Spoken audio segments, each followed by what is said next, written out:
Welcome back to Just Chattin'. And this is the series of videos we do on Thursday and Sunday evenings just for our own entertainment. So today I thought we'd take a look at some of the stories in the news. And we're going to start off with one that appeared in People magazine. A documentary filmmaker is apparently reworking some old footage of Diana, and the headline says he finds interesting parallels between Diana and Nutmeg and the Ginger Sock Puppet. Complete clickbait. If you actually go in and read the article, the extent of the similarities, parallels, this guy has found has been that they are both the center of controversy. Let me see if I can say that. Controversy. That they are polarizing. That's the start, that's the finish of it. Nothing else. Oh, here, for the Audie fans, let me just show you what popped into my lap. It looks like he's going to sit in the chair next to me, which would be really good, so fingers crossed. And another one of the headlines is apparently Diana's former bodyguard, who I would suppose knew Diana well, but his relationship with the royal family ended 25 years ago, is now saying, I think Harry wants to come home and there'll be a place for him with or without Nutmeg, blah, blah, blah. Again, when you read the article, he says, well, it's just a gut feeling. Exactly, because this was Diana's bodyguard 25 years ago.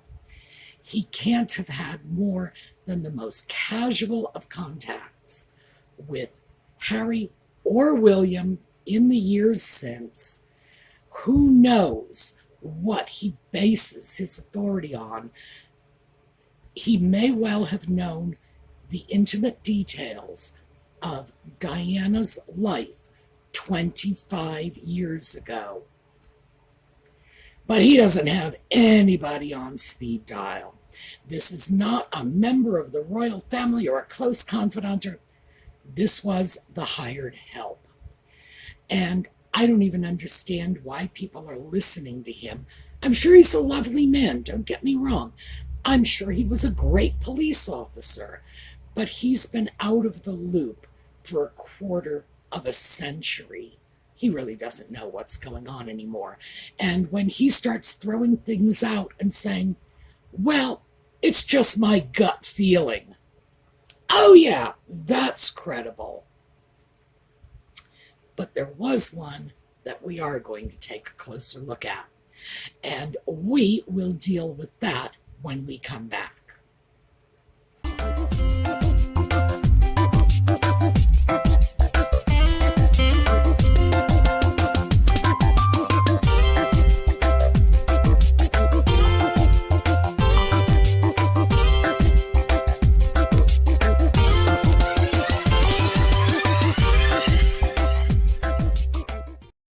Now, this article turned up in Martha Stewart's magazine, of all places. And here's the title. In addition to Duke and Duchess, Prince Harry and Meghan Markle will hold other royal titles for life. It was written by someone named Nasha Baker. I have no idea who she is, and in fact, the only thing I know about her is this is a woman who's never opened a history book in her life. Because if that were true, we'd have no video. So we are going to take a look at exactly how permanent these titles really are. And let's start off with the absolute basic fact. These titles are in the monarch's gift. Now, Do the children of the monarch have to be titled prince or princess? Absolutely not. They may be entitled to it if the monarch chooses to give it to them. She doesn't have to. And her successors don't have to either. It's an option. It's something the monarch can do if they want to.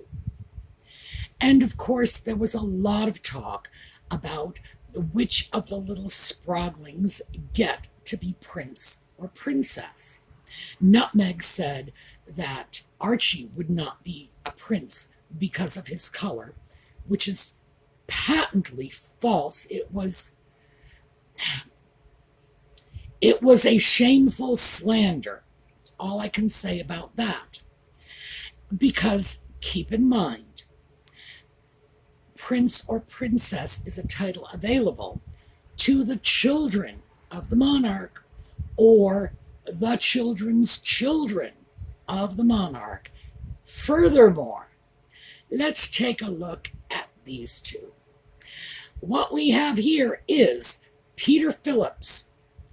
Notice he is not Prince Peter Phillips, just Mr. Peter Phillips. And Zara Tindall, who is not Princess Zara Tindall. She's simply Ms. Zara Tindall. Now, the thing that's important about this is not just that they are the Queen's grandchildren. They were, in fact, the very first of her grandchildren. No titles. So, the first of her grandchildren have no titles. Let's take a look at the last of her grandchildren. And these are the Wessex children, Viscount Severn and Lady Louise. Yes, they have titles, but not Prince and Princess. So, it's not simply taken as read that the grandchild of a monarch is going to be a prince or princess. And English law, I've said this before, one of the great things about English law, we have this to some extent in American law, some extent, mind you.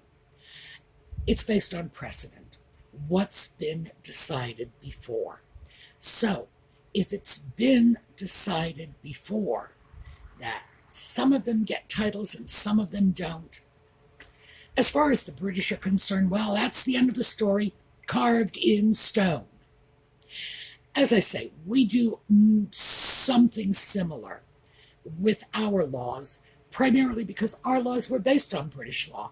If you talk to any legal scholar about the roots of American law, they're going to start chatting about the Magna Carta. There are similarities, there are differences. So, having thrown that out there, how about we just consider whether or not titles are permanent? What's given can be taken away. Well, in fact, titles have been taken. Not just from any random member of the British royal family either. Not necessarily from somebody 6th, 7th, 8th in line for the throne. Let's take a look at these two girls. The one on the left is Mary. The one on the right is Elizabeth. Both born Tudor princesses. Mary was a princess for, I think, 16 years. Elizabeth was only a princess for 2 years, I believe. So, certainly she didn't understand her demotion. Mary did, and she was not willing. The fact is, Mary fought to keep her title as long as she could. And it took a tremendous amount of pressure to get her to surrender the title of princess. At that point, it was a mere formality because it had been taken from her. Can that be done? Sure. Because, as I said, these are not just ordinary princesses. Both Mary and Elizabeth when they were born as heir presumptive to the throne. So let's very quickly, because I don't want this to be too much of a digression, let's very quickly cover what that means. And let's just start with the example of the year of 3 kings. What we're looking at here is 1936. Now I'm going to give you a better picture, but I did want you to see it was the year of 3 kings in Great Britain. We're starting off with George V. Now, he was king. His heir was the guy in the middle, and that was David. He later became Edward VIII. He was the heir apparent, meaning that in the ordinary course of events, he was just going to be king. Not much could stand in the way of Edward taking the throne. However, when Edward took the throne, his next heir was George. That's the father of our present queen. So George was the heir presumptive. Why? Because any number of things could have come between George and the throne. Most likely it would have been Edward going off, marrying some rosy-cheeked little English girl and cranking out a couple of pups. Turns out he didn't do that. No, he married this charming woman instead, and they did not have children. All things considered, probably not such a bad outcome. However, let's go back to George. When George took the throne, his heir presumptive, because he did not have an heir apparent, his heir presumptive was Elizabeth. She was always his heir presumptive, right up until the moment she took the throne. She was never heir apparent. Why? Because theoretically he could have had a boy. There you go. So that's how it works. Now, let's go back to the Tudors. By the way, when I was looking up pictures of George and his heir apparent, I got some really good ones. They're in the slideshow that will follow this video because they were just so charming. Okay, now back to our Tudor princesses. Born princesses, completely stripped of their titles. They were reduced to Lady Mary and Lady Elizabeth. In fact, they were both simply Lady Mary and Lady Elizabeth up until the time that each one of them took the throne. Yes, titles can be taken. Now, this is not the only time, because I know you're thinking, Sue, that was 500 years ago. Well, to the British monarchy, 500 years is... So what can I say? Let's go back to Edward. When Edward abdicated, the day before Edward abdicated, he was King of England. Now, when he abdicated, he could have returned to his title. He had been Prince of Wales. He couldn't be Prince of Wales anymore, but he could be a prince. No. His new title was Duke of Windsor, and that was the end of it. He did not get any princely titles. He was His Royal Highness, but his wife was not, and any children they might have had were not, and that was specified in the abdication documents. So they took this very seriously. When they stripped the titles, they stripped everything, yea, unto the 12th generation. It was nothing short of biblical. Now, it's interesting because England could have had 2 kings. So, let's take a look at these boys. Now, here we have Henry II and Henry the Young King. Henry II was King of England, and his son, his next heir, his heir apparent, and we've gone through that, his heir apparent was crowned in his lifetime, in Henry II's lifetime. So we have the king, Henry II, and we have this boy, young man actually, who was known as Henry the Young King, not Henry III. And the reason for that is he didn't outlive his father. He didn't outlive his father. Well, see, here's the problem with two kings. Henry the Young King declared war on his father, and they just fought. Now, keep in mind, all of Henry's sons rebelled sooner or later. They were a nasty bunch, these Plantagenet kings, and they were constantly fighting, and some of them were really, really good at it. When there were two kings, it was not a happy time for England. So, 20th century rolls around. Nah, they weren't going to have two kings. I guess they were all just saying, been there, done that, we saw where it led. So, will they take titles away? Absolutely. They will. They have done it. They have done it for all kinds of reasons. We've got another one here. This is Edward II.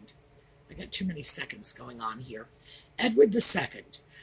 His nobles took the throne away from him.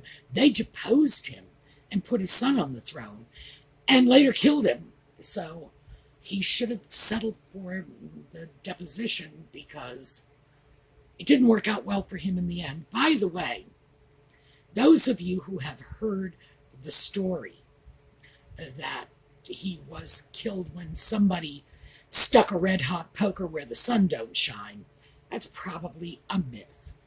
Nevertheless, he was killed. It's probably not in such a gruesome way. All right, now let's scoot back. We're going to backtrack a little because this is sort of follow the bouncing ball in English history. I did want to throw in a little word about our Tudor ladies. The reason they were deprived of their titles was because their father wanted a son. Why? Because he was an idiot. It's very simple. England has had 66 monarchs. 66. 6 of them have been women. Now, and please, those of you who are going to say, what about Matilda? What about Lady Jane Grey? Most historians do not count them as queens. They were never crowned. They never really ruled. Lady Jane, because she was just a puppet of her family, and she was only nominally queen for 9 days. Matilda, because her reign, such as it was, took place in the anarchy. And I promise you, if I had stuck a crown on my cat and handed him to the British people in the time of the anarchy and said, here's your new monarch, they would have said, yeah, who cares? It was the anarchy. Nobody was in charge. So, I'm throwing them out. That leaves us with 6 female monarchs. Whenever historians compile a list of the best monarchs in English history, 3 of those 6 women invariably make the top 10.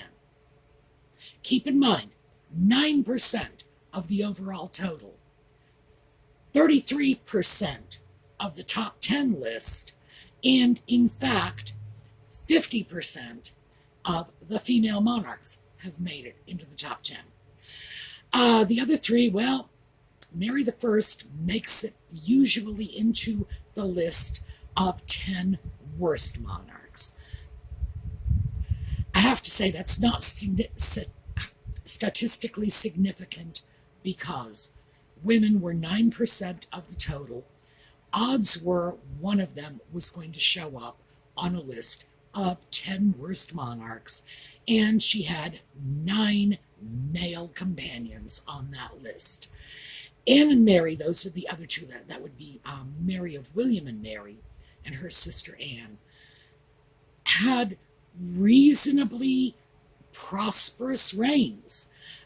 In fact, currently, Anne's reign is being reevaluated by historians, and it looks like the modern opinion is that Anne's better than people supposed for a very long time.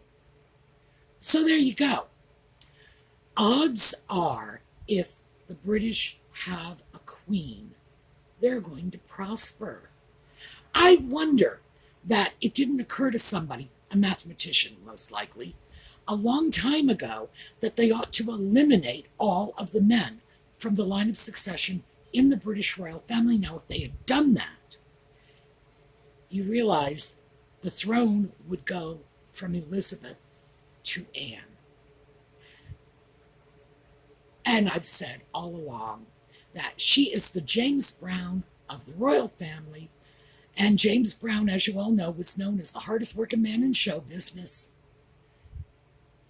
Anne would follow the Queen. Everybody would be in safe hands for the next 2 decades. Wow. So, that's my little digression. Can a royal title be taken? Abso-freaking-lutely, they've done it before. And furthermore, they don't have to give new royal titles if they don't want to.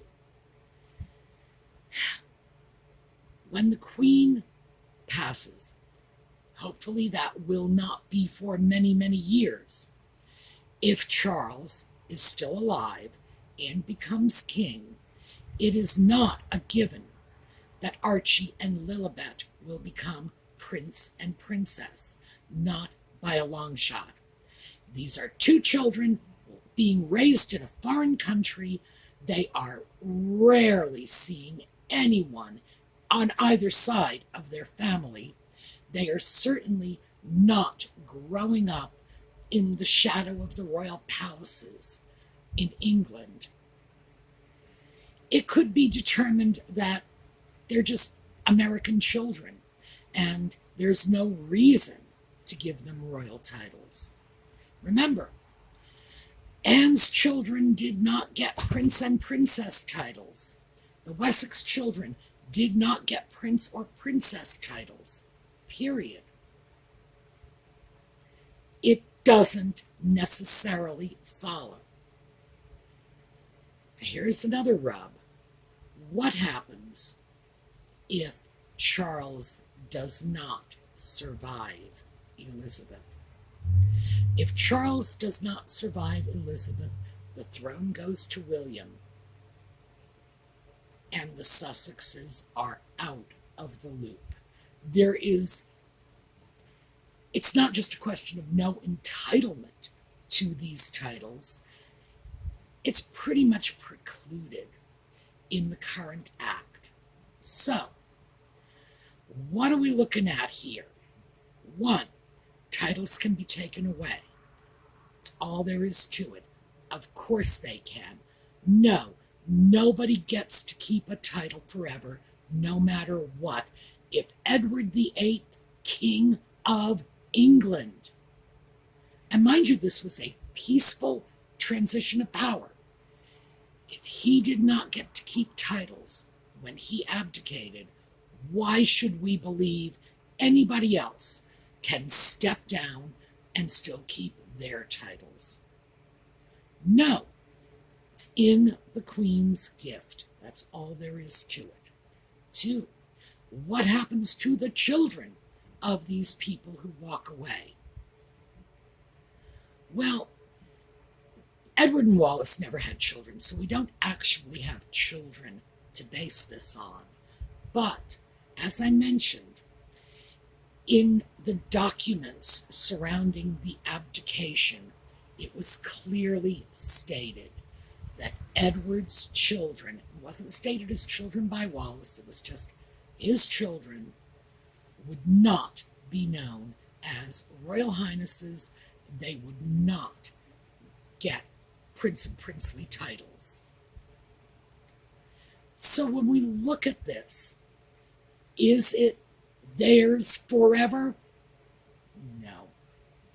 And keep in mind that a lot of this stuff is passing by the wayside, even without any consideration for Nutmeg and the Ginger Sock Puppet. It used to be that you automatically got a seat in Parliament if you were a lord. It's all passing. These are legacies of a previous time. Titles, in many respects, were nothing but courtesy titles. That's all. We are living in a modern era where any courtesy title is getting discarded left and right. And I'll go into my doctor's office and I will have some girl straight out of high school look at me and say, "Come with me, Sue." Usually that's the point where I say, "I'm sorry, it's Dr. Hamilton, if you don't mind. I don't like teenagers calling me by my first name unless I give them permission to. When I was young, my mother would have slapped me upside my head if I called an elderly woman Mary or Alice." Oh, it happened because there would be older women saying, "Oh no, call me Marge, dear." And I would say, "Hi, Marge," and there was my mother. Who do you think you're talking to? Times are changing. Courtesy titles are gradually falling by the wayside. Are we going to see these two with titles forever and ever? If they keep up the way they're going, I doubt it. I wonder if they really realize that their titles could be in jeopardy. And by that, I don't mean one or two minor titles. I mean the whole shebang. Anything that is a gift can be taken away. They need to smarten up and realize that. I think they'd cause a lot less trouble if they did. All right, so that is what I have for you today. We are going to take a look at a slideshow on the way out. As I mentioned, I found some great pictures of Elizabeth with her father. I just found them so touching. So since I couldn't use them all in the video, I thought, let's make a slideshow. So I hope you all have an absolutely terrific week. I will see you next time. In the meantime, take care of yourselves and have a terrific day.